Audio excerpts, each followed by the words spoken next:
මතක ඇතුව ඔයාගේ බෙහෙත් ටික ගන්න. මතක ඇතුව ඔයාගේ හෝම්වර්ක් ටික කරන්න. මතක ඇතුව සඳුදා උදෙන් මෙන්න.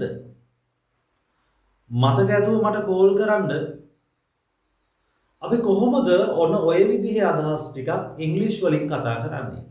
මෙන්න මේ වීඩියෝ එකෙන් මම මුල ඉඳලා පැහැදිලි කරලා දෙනවා ඔය විදිහේ අදහස් ඉංග්‍රීසි වලින් ඔයා කතා කරන විදිය. right. ඉතින් මේ වීඩියෝ එක මුල ඉඳලා ස්කිප් කරන්න නැතුව අග වෙනකම් බලන්න. එතකොට වීඩියෝ එක ඉවර වෙද්දී ඔයාට හොඳ දැනුමක් සහ පුහුණුවක් ලබා ගන්න පුළුවන්. මාත් එක්කම මේ වාක්‍ය කියන්න උත්සාහ කරන්න. right. හරි. අපි එහෙනම් බලමු. ඔයාට කියන්න ඕනේ මතක ඇතුව ඔයාගේ බෙහෙත් ගන්න. දැන් මෙතනදී අපි පාවිච්චි කරනවා මුලින්ම වචන තුනක්. ඒ තමයි be sure to. be sure to කියන වචන තුන. be sure to. A to වලින් පස්සේ අපි පාවිච්චි කරන්න ඕනේ ක්‍රියාපදයක්. දැන් මෙතනදී පළවෙනි උදාහරණේ මම කිව්වේ be sure to කියන එකත් එක්ක පළවෙනි උදාහරණේ ඉන්නේ මතක ඇතුවාගේ බෙහෙත් ගන්න. දැන් ගන්නවට අපි කියන ක්‍රියාපදය තමයි take. ගන්නේ ඔයාගේ බෙහෙත් your medicine. දැන් ওই කොටස් ටික අපිට එකට සම්බන්ධ කරන්නයි ඕනේ. මුලින්ම එනවා be sure to. be sure to කියන වචන තුන. ඊට පස්සේ ගන්නවට කියන ක්‍රියාපදය තමයි take. ඒතර be sure to take මතක ඇතුව ගන්න. ගන්නේ මොනවාද? ඔයාගේ බෙහෙත් your medicine. be sure to take your medicine. Be sure to take your medicine. Be sure to take your medicine. Be sure to take your medicine. Be sure to take your medicine. Be sure to take your medicine. Be sure to take your medicine. Right? එහෙනම් පැහැදිලිද වාක්‍ය හදපු විදිය? මුලින්ම අපි ගත්තා be sure to කියන වචන තුන. ඒ to වලින් පස්සේ අපි ක්‍රියාපදයක් එකතු කරා. මේ උදාහරණයට අනුව නම් ක්‍රියාපදය තමයි take. ඊට පස්සේ ගන්නේ මොනවාද? your medicine. එහෙනම් be sure to take your medicine. be sure to take your medicine. ඔයාගේ අසනීප වෙලා ඉන්න තාත්තට හරි බිරිඳට හරි ඔගේ අම්මට හරි වෙන කෙනෙකුට හරි ඔයා කියනවා ඔයා කොහේ හරි යද්දි මතක ඇතුව බෙහෙත් ගන්න. මතක ඇතුව ඔයාගේ බෙහෙත් ගන්න. be sure to take your medicine. be sure to take your medicine. ඉංග්‍රීසි භාෂාව කතා කරන්න ඇත්තටම මොනවාද ඕන කරන්නේ? නිසි මඟ පෙන්වීමක් එක්ක නිවැරදි පුහුණුවක් තිබුණා නම් ඔයාට ලස්සනට මේ ඉංග්‍රීසි භාෂාව කතා කරන්න පුළුවන්. ඒක මේ ලොකු විද්‍යාවක් නෙමෙයි. හරි මඟ පෙන්වීමක් සහ පුහුණුවක් එකතු වුණාම ඉංග්‍රීසි කතා කරනවා කියන එක ලොකු පුදුම දෙයක් නෙමෙයි. ඉතින් ඔයාට කොච්චර මේක තියරි ඉගෙන ගත්තත් ඔයාට ප්‍රායෝගිකව කතා කරන්න අවස්ථාවක් ලැබෙන්නේ නැත්නම් ඔයාට ඔයාගේ ඉංග්‍රීසි කතා කිරීමේ හැකියාව දියුණු කරගන්න බෑ. හැබැයි ඔයාට මගේ ඔන්ලයින් ඉංග්‍රීසි කෝස් එකකදී අනිවාර්යයෙන්ම ඔයාට ඉංග්‍රීසි කතා කරන්න අවස්ථාව ලැබෙනවා. මගේ දේශනයක් අහගෙන හිටියා කියලා ඔයාට ඉංග්‍රීසි කතා කරන්න පුළුවන් වෙන්නේ නැහැ. මම උගන්වන දේවල් මාත් එක්ක වගේම ක්ලාස් එකට සහභාගී වෙන අනිත් අයත් එක්කත් ප්‍රායෝගිකව නිවැරදිව සරලව කතා කරලා පුහුණුවක් ලබා ගන්න පුළුවන්. ඉතින් මගේ අලුතෙන්ම පටන් ගන්න ඔන්ලයින් ඉංග්‍රීසි පාඨමාලාව මාර්තු මාසයේ 20 වෙනිදා 2024 ඒ කියන්නේ මේ අවුරුද්දේ මාර්තු මාසයේ 20 වෙනිදා ඒ කියන්නේ බදාදා දවසක් රාත්‍රී 9:30ට ආරම්භ වෙනවා. මේ පාඨමාලාව සතියේ දවස් 3ක් තියෙනවා. සඳුදා, බදාදා, සිකුරාදා. ඒ දවස් 3ේම රාත්‍රී 9:30 ඉඳලා 11:30 වෙනකන් තියෙනවා. ඒ පාඨමාලාවේදී ඔයාට අර මම මුලින් කිව්වා වගේ ප්‍රායෝගිකව මම උගන්වන දේවල් කතා කරන්න පුහුණුවක් ගන්න පුළුවන්. මේ සඳහා කිසිම වයස් භේදයකින් තොරව ඕනම කෙනෙකුට ඕනම ශාස්ත්‍රයක රස්සාවක් කරන කෙනෙකුට ඕනම ශාස්ත්‍රයක අධ්‍යාපන ලබන කෙනෙකුට සම්බන්ධ වෙන්න පුළුවන්. සාමාන්‍යයෙන් අවුරුදු 10 ඉඳලා අවුරුදු 80 90 වෙනකන් කට්ටිය මේ පාඨමාලාවට සම්බන්ධ වෙලා ලස්සනට ඉංග්‍රීසි කතා කරන්න පුහුණු වෙනවා. ඉතින් මේ පාඨමාලාව සතියේ දවස් 3 ගානේ මාස 2ක් තියෙනවා.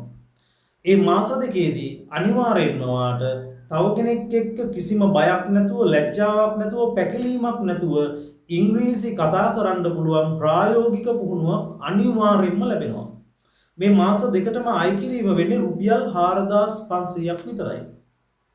ඉතින් ඔයා මේ පාඨමාලාවට සම්බන්ධ වෙන්න කැමති නම් මේ ස්ක්‍රීන් එකේ තියෙන මගේ WhatsApp නම්බර් එකට මාර්තු 20 වෙනිදා පාඨමාලාවට සම්බන්ධ වෙන්න අවශ්‍යයි කියලා ඔයාගේ නම සඳහන් කරලා මට WhatsApp message එකක් එවන්න. ඊට පස්සේ ඒ පිළිබඳව සියලුම තොරතුරු මම ඔයාලට ලබා දෙනවා.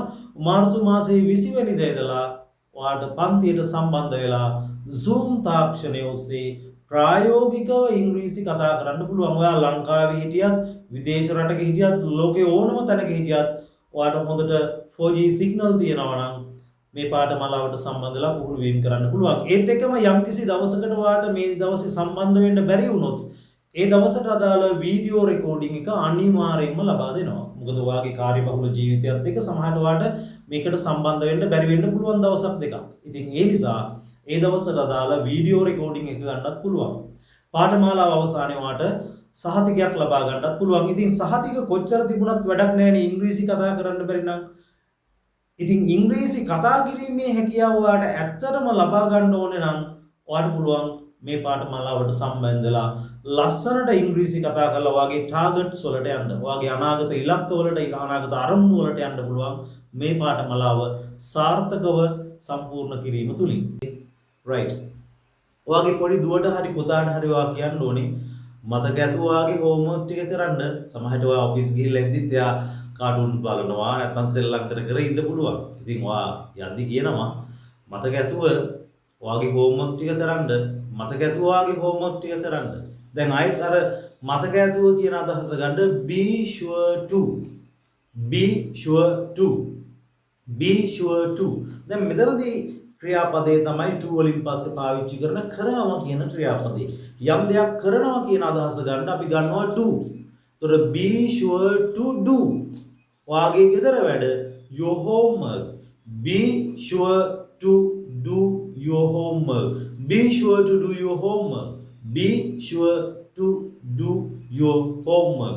be sure to do your homework. be sure to do your homework. be sure to do your homework. මතක ඇතුවාගේ ගෙදර වැඩ කරන්න. මතක ඇතුවාගේ ගෙදර වැඩ කරන්න. right. එතකොට ඔයාලට කියන්න ඕනේ කෙනෙකුට අපි හිතමු ඔයාගේ හිතවතෙකුට ඔයාලට කියන්න ඕනේ මතක ඇතුව මට කෝල් කරන්න. මතක ඇතුව මට කෝල් කරන්න. දැන් හරිම සරලයිනේ. එහෙනම් ඔයාලට ගන්න ඕනේ මතක ඇතුව කියන අදහස ගන්න be sure to. be sure to. call කියන වචනේ තමයි ඊට පස්සේ be sure to call. call එක ලැබෙන්නේ මට නම් me. වාක්‍ය අවසානයේ මට කියන අදහස ගන්න අපි පාවිච්චි කරන්නේ me. අයි එහෙම නෙමෙයි. එතකොට මතක ඇතුව මට call කරන්න be sure to call me. be sure to call me. be sure to call me. be sure to call me. be sure to call me. මතක ඇතුව මට call කරන්න. be sure to call me. be sure to call me. මතක ඇතුව මට call කරන්න. be sure to call me. be sure to call me. be sure to call me. be sure to call me. මතක ඇතුව මට call කරන්න. right. එතකොට ඔයාලට කියන්න ඕනේ මතක ඇතුව උදේ එන්න. මතක ඇතුව උදේ එන්න. මතක ඇතුව උදේ එන්න. be sure to එනවට come. be sure to come. be sure to come. එන්නේ උදේ in the morning. be sure to come in the morning. be sure to come in the morning. be sure to come in the morning. be sure to come කියන්නේ මතක ඇතුව එන්න.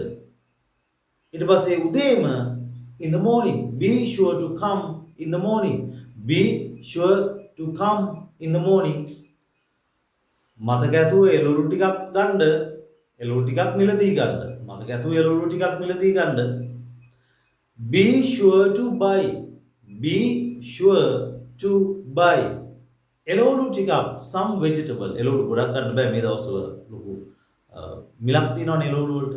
එතකොට be sure to buy some vegetable. be sure to come. be sure to buy. මතක ඇතුව මිලදී ගන්න. be sure to buy some vegetable. be sure to buy some vegetable. be sure to buy some vegetable. be sure to buy some vegetable. be sure to buy some vegetable. Be sure to buy some vegetable. Be sure to buy some vegetable. Be sure to buy some vegetable. Be sure to buy some vegetable. මතක ඇතුව එළවලු ටිකක් ගන්න. එළවලු ටිකක් මිලදී ගන්න. මතක ඇතුව අපේ දුවට අවවාද කරන්න. ඔයාගේ දුවට අවවාද කරන්න කියලා ඔයා කියනවා ඔයාගේ බිරිඳට හරි හස්බන්ඩ් හරි කියනවා. මතක ඇතුව අපේ දුවට අවවාද කරන්න. Be sure to. Be sure to. Be sure to. අවවාද කරනවා advice. Be sure to advise our daughter. Be sure to advise our daughter. Be sure to advise our daughter. මතක ඇතුව අපේ දුවට advice කරන්න. Okay. Be sure to advise our daughter. මතක ඇතුව අපේ දුවට අවවාද කරන්න. Be sure to advise our daughter. මතක ඇතුව කොණ්ඩේ ටිකක් කපා ගන්න. Be sure to have a haircut. cut hair නෙමෙයි. Okay. Be sure to cut hair නෙමෙයි. Be sure to have a haircut. Be sure to have a haircut. Be sure to have a haircut. මතක ඇතුව කොණ්ඩේ කපව ගන්න. Okay. Be sure to have a haircut. Be sure to have a haircut. මතක ඇතුව රැවුල කපව ගන්න. Be sure to have a shave. නැත්නම් be sure to have take ගන්නත් පුළුවන්. Be sure to take a shave. Be sure to take a shave. Have a shave. එහෙම නැත්නම් take a shave. Right. එහෙනම් මේ be sure to කියන phrase එක මුලින් පාවිච්චි කරලා ඒ to වලින් පස්සේ ක්‍රියාපදයක් එකතු කරලා උදාහරණ සෑහෙන ප්‍රමාණයක් මම ඔයාලට කියලා දුන්නා. ඉතින් මේ උදාහරණ හොඳින් මතක තියාගන්න. හොඳින් මතක තියාගෙන ඒවා නැවත නැවත මම මේ කියන උදාහරණ මාත් කීප වතාවක් ඔයාලට කියලා දෙනවා. එකම උදාහරණ කීප වතාවක් කියන්නේ ඔයාලටත් හොඳට මතක හිටින්න. ඒ උදාහරණ කීප වතාවක් ප්‍රැක්ටිස් කරලා ඔයා මතක තියාගන්න. ඔයාලටත් මේ වගේ දේවල් කතා කරන්න අවස්ථාව වෙයි. මම කියන්නේ නෑ මුළු දිග අදහසක් මේක දිගට කියන්න අවශ්‍ය වෙන්නේ නෑ සමහරලාට. දැන් පොඩි පොඩි අදහසුත් අපි කියනවානේ. මතක ඇතුව කොණ්ඩේ කප්පව ගන්න. Be sure to have a haircut. Be sure to have a haircut. එහෙම නැත්නම් be sure to take a haircut. ඉතින් ඒ වගේ පොඩි අදහසක් අපිට කියන්න අවස්ථාවක් එන්න පුළුවන්. Right. Then hope you can practice well. You could understand all these ideas. So let's meet with another useful and practical video like this. Goodbye and take care.